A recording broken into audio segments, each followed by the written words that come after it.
Hello and welcome back to a Game of Thrones mod for Crusader Kings 2. Now I noticed something very worrying as I was loading into the game. We have this little hat on. And you know what this hat means? It means we are currently leading troops in Starpike.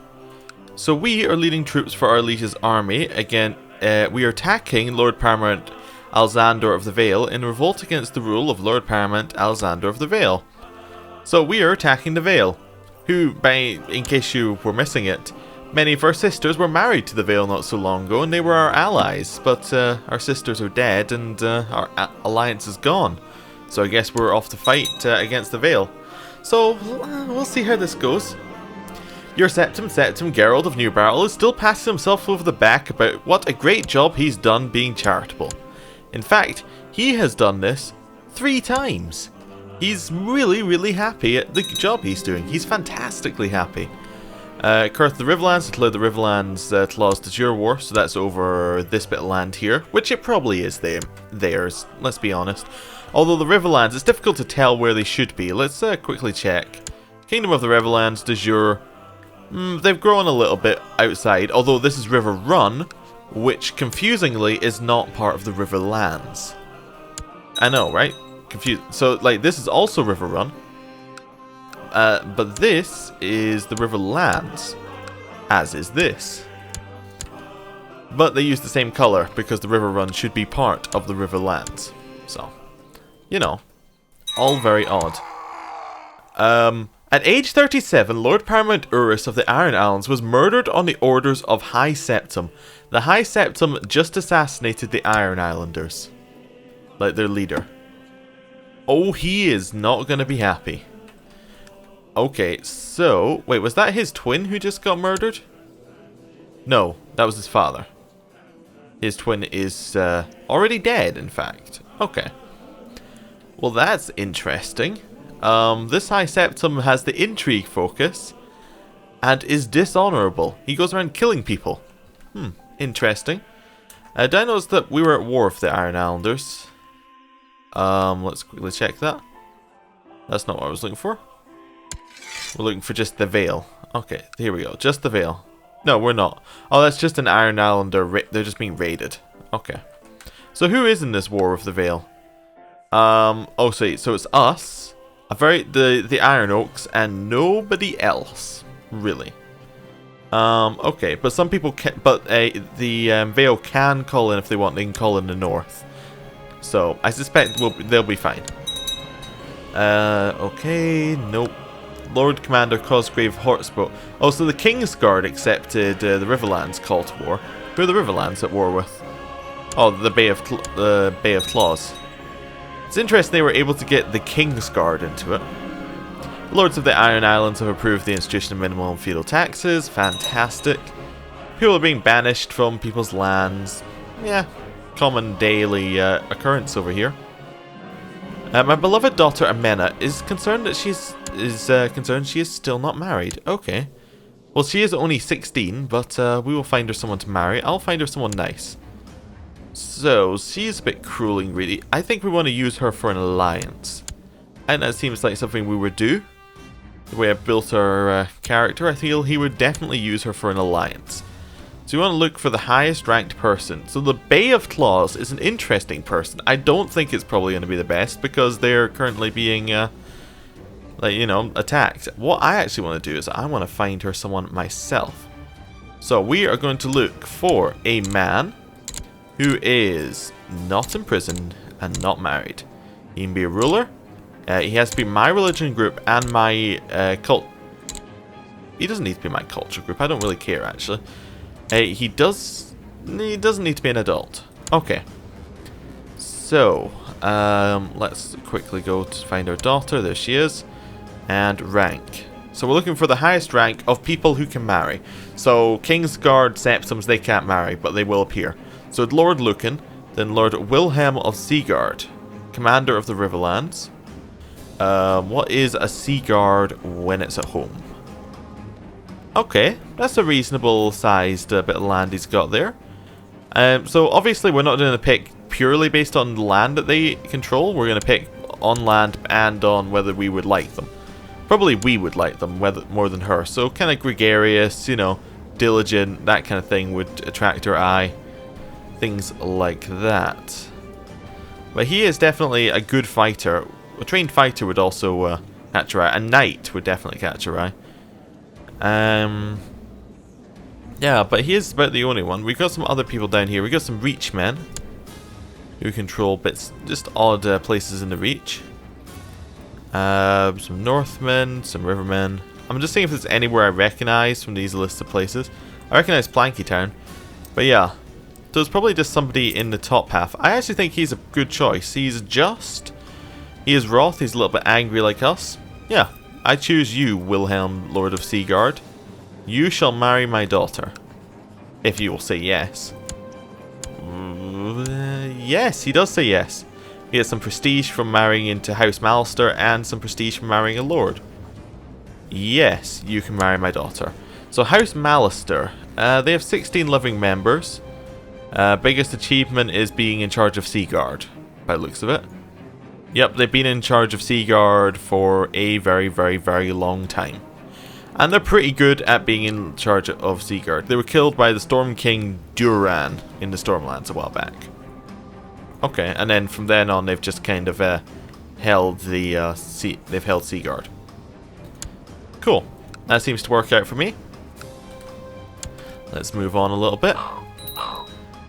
To the great Sir Garth, blessings upon you and your house. I accept your suggestion that Amina and Lord Wilhelm II get married. Good, good, good. An agreement has been reached with Lord Wilhelm II to see Lord Wilhelm Mallister and Lady Amelia Fossoway wed. Now the dowry is due to the groom's house. Customary, I think. We'll send the customary amount. Crown Loyalist faction. He is now our ally, I think. Yes, he's now our ally. We shouldn't have to throw the party. I think he throws the party. Like the wedding feast.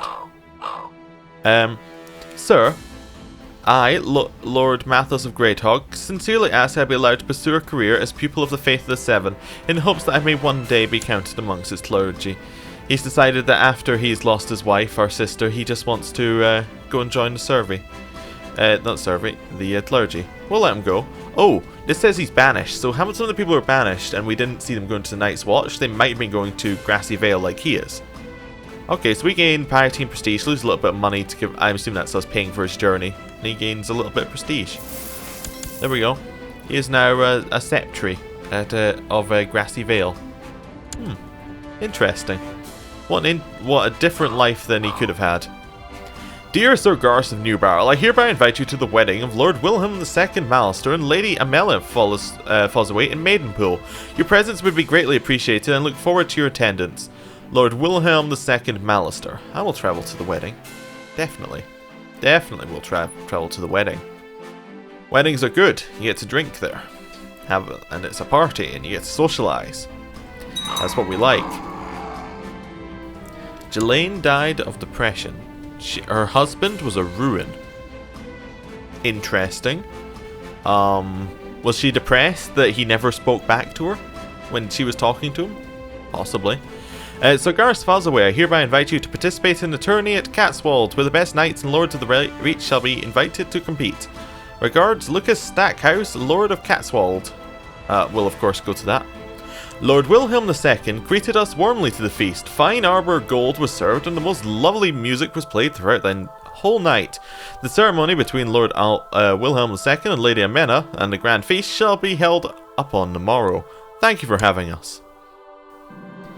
Now, Amina Fossoway and Willem Mallister stand before the gods to take up a holy vow of marriage. The great lords and ladies of Seaguard look on as he drapes the arms of House Mallister around the bride to finally seal their marriage. And now for the feast. I was seated beside a person I had never really talked with before. We ended up together in the garden with a couple of bottles of Lord Alistair's well-stocked Dornish wine cellar. I think I have a new friend. We're now friends with Lord Alexander of Rushmore. Oh, interesting. Well, we're very good at making friends. Rushmore's up here. Okay. So we're friends with him and his liege. Cool. Well, we're allied with his liege and we're friends with him. The feast is winding down, now only the bedding remains. Wilhelm and Amena are stripped of all garments by the revelers, who make many a bawdy joke along the way, and they are finally bundled into their bedchamber when they are finally left alone. A fine tradition. Okay. And we'll continue moving on. Septum changed. What was that one? Found an elective succession in the Iron Throne faction. That's a bold move there. But I don't think that's going to work, but it's a bold move. The tourney had finally gotten underway, with the first days of the lists beginning in earnest. You failed to make it through undefeated, however, and was unhorsed in a joust by Aemon Merryweather, whose prowess was clearly greater. You've been eliminated from the tournament. His prowess is equal to mine. Oh well, I'll win next time. I find that unlikely, but, you know, we always have a chance. Invite to plot has been received. We are going to decline. Lord Wilhelm II's wedding was over, and it's time to begin the long way home. After the music, the entertainment, and the warmth, the real world finally seems cold and hostile. Will there be another wedding? Okay, we're still leading troops. Where are we now? In Chiltern. Oh, we're actually all the way up here. Wait, let's zoom in. I just want to jump to us, like directly to us. So this is us here. Oh, okay. It's the army of us. We're sitting next to some very dangerous looking armies. Okay. Well, actually they're not dangerous because they're in a different war. But this army over here is pretty dangerous looking. I don't really like the idea of us leading an army. I mean, we're good at it, but I don't like the idea. Lord Paramount Gunther, the Lion of South Shield. What a title. I wonder how he got that. That's a pretty good title, all things considered. Okay, so now the Riverlands army scares me quite a lot because it's right next to me. Nope. Sir Hosmond and Sir Armand Kidwell were the next to joust on the list. After many tilts and broken lances, Sir Armand was eventually unhorsed, leaving Sir Hosmond to be declared the winner. Well, he fought well. Hosmond was a, he was a worse jouster, but he did win in the end. He fought well. After many tilts over several days, two knights remained undefeated. Sir Mormon Grime and Sir Hosmond faced each other in the final joust. After many tilts of finally executed jousting, Sir Hosmond was unhorsed, leaving Sir Mormon Grime to be declared the winner. Mormon Grime is really good at jousting, isn't he? Particularly good at jousting, yes. He truly deserves it. People being released from dungeons. Are we about to get attacked? Hopefully not. The tourney ends, although we may not have won any of the melee events. My personal list did not go unnoticed, but of course, yes. So Garth Fossoway, I hereby invite you to participate in the tourney of Bitterbridge, where the best knights and lords of the reach shall be invited to compete. Regards, Frederick Caswell, Lord of Bitterbridge. Well, I mean, we're just kind of too proud to say no at this point. I think that's how I'm seeing it. We know that we're not good at it, but we're just kind of proud. We don't want to ever actually say no. We're not actually good enough to joust. The tourney had finally gotten underway with the first days of the list beginning in earnest. You failed to make it through undefeated and were unhorsed by Sir Eris Q, whose prowess was clearly greater. You've been eliminated from the tourney. He is fantastic at jousting, however. Where are we? We are now in Darkmoor. I'm trying to track us. Okay, everyone was enjoying a fine display of jousting when Sir Unwin and Sir Hector Redding were paired up. In the last tilt, Sir Unwin did not fare well as Sir Hector's lance found a gap amongst the armour, gruesomely impaling him. With him in the dirt, a pool of blood, it was clear he would die. So that is Sir Unwin is dead. Oh, that's not good.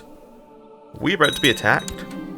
So the Riverlands war over the Bay of Claws has ended, and they did win it.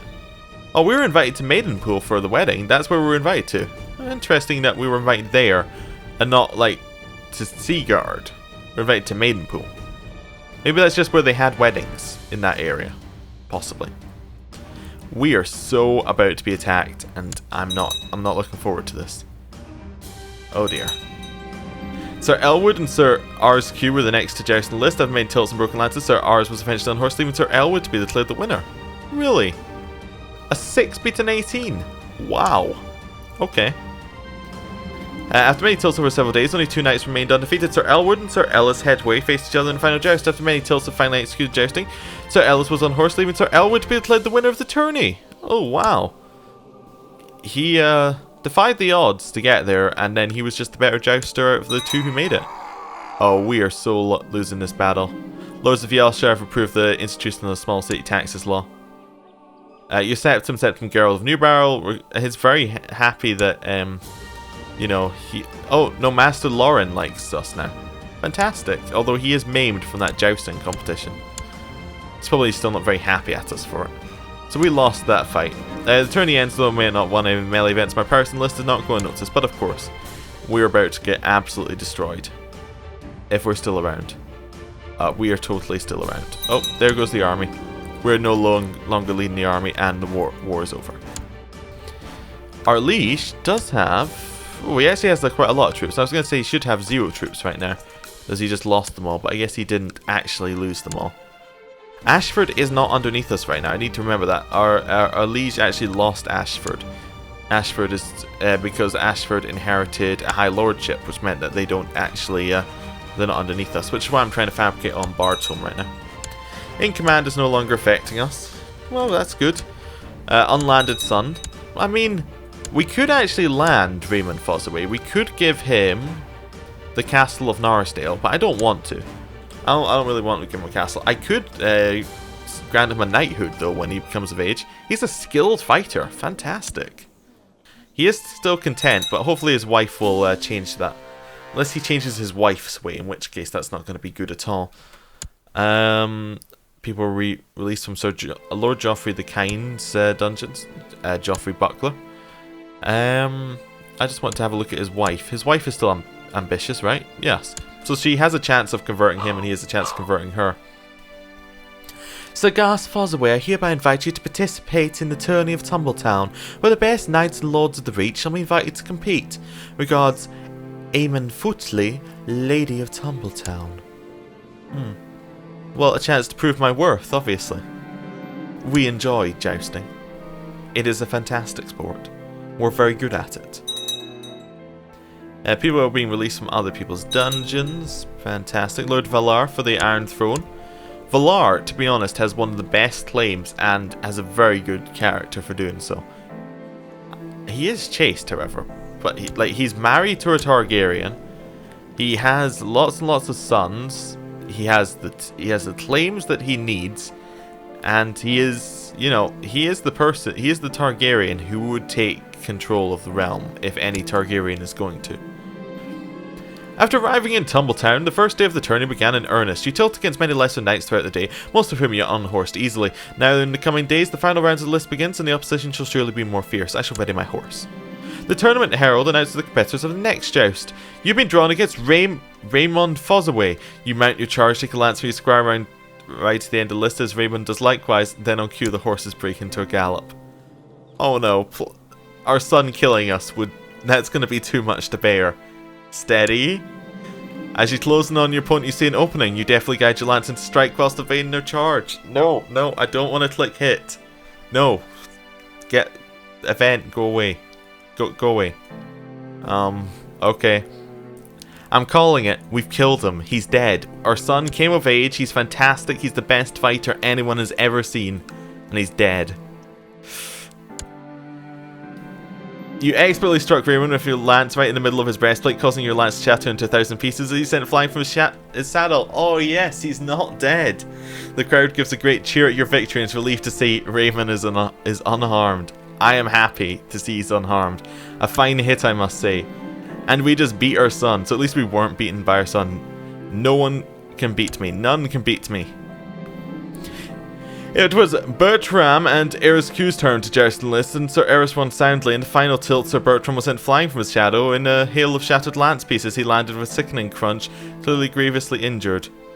Sir Bertram, he was going up against someone much better than him. How unfortunate. Lord Paramount Gunther, the Lion of South Shields, inherited Lord Mandoford, Lordship of Mandoford from Lord Buford of the Reach. Okay. Everyone was enjoying the fine display of jousting when Lord Buford Tyrell and... Oh, this is how it happened. Leyland Buller were paired up. In last tilt, Lord Buford did not fare well as Leyland's lance found a gap in the armour, gruesomely impaling him. With him in the dirt in a pool of blood, it was clear he would die. How unfortunate. Yeah. A lot of people have died at this tournament. It's not looking good. The Tourney Herald announces the competitors of the next joust. You've been drawn against Sir Moram Grime. You mount your charge, take a lance from your square right to the end of the list, as Sir Moram does likewise. Then on cue, the horses break into a gallop. Oh, we should lose this by far. Steady. The opponent goes better if you when you meet in the centre list. Your lance melee makes the lance blow in their armour while their lance hits true. Oh dear. Sir Moram Grime's lance strikes you expertly square in the middle of your breastplate, exploding into many pieces as it hits. The force knocks the winds out of you and sends you flying from your horse. You're left lying in the dirt, defeated as the crowd cheers Sir Moram. Ouch! Sir Moram Grime has been declared the winner, defeating you and eliminating you from the tourney. There is almost next time. Sir Moram Grime and Sir Aris Q were the next in the Jajarison list. After many tilts and broken lances, Sir Aris was eventually on horse, leaving Sir Moram to be declared the winner. Never actually marked him with special interest because we've jousted him. He fought well. Yes. After many tilts over several days, only 2 knights remained undefeated. Sir Moram Grime and Sir Emmon Tyrell faced each other in the final joust, and many tilts have finally executed jousting. Sir Emmon was on horse, leaving Sir Moram Grime to be declared the winner. He's won quite a few tourneys, hasn't he? Yeah, he's won 5+. He truly deserves it. He's really good at jousting. Well, we lost to the winner, which I think means that we came second. That's the way it works, right? The tourney ends, and though I may not have won any of the melee events, my personal list did not go unnoticed. But this is the end of the episode, so thank you for watching, and I will see you next time. Goodbye.